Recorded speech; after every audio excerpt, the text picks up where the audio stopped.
আলাইকুম নমস্কাৰ মই সাবিনী ইয়াসমিন 52 নং মাছাৰালগা গাঁও পঞ্চায়তৰ এজনী আঞ্চলিক পঞ্চায়তৰ এপি মেম্বাৰ হয় মনোনীত প্ৰাৰ্থী হয় এআইডিএফ দলৰ পৰা তো আজি মই প্ৰশাসনত ওলাইছো বা আমি মিছিল বুলি কওঁ হেতু তোলাইছো আৰু মোৰ পিছফালে আপোনালোকে জনগণ দেখা পাইছে গতিকে বাকি জনগণবিলাকক মই অনুৰোধ কৰিছো যে মোৰ মানুহ চাই আৰু মোৰ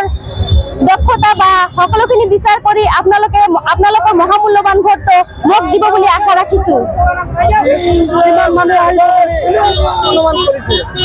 মই আজি আশা কৰিছো 5ৰ পৰা 6000 মানুহ মোৰ পিছফালে আছে আৰু মোৰ লগতে আছে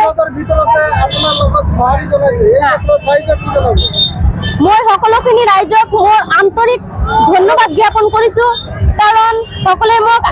আশাবাদী দেখুৱাইছে যে মই তেওঁলোকৰ বাবে এজন প্ৰত্যক্ষ প্ৰতিনিধি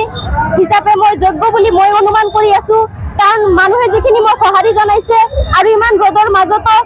সকলোৱে মোৰ লগত আহিছে সেইকাৰণে আপোনালোকে হয়তো বুজি পাইছে ইতিমধ্যে যে মোৰ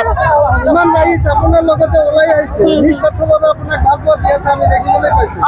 এই ক্ষেত্ৰত যদি বিপুল ভোটত জয়যুক্ত কৰে তেনেহ'লে ৰাইজৰ মই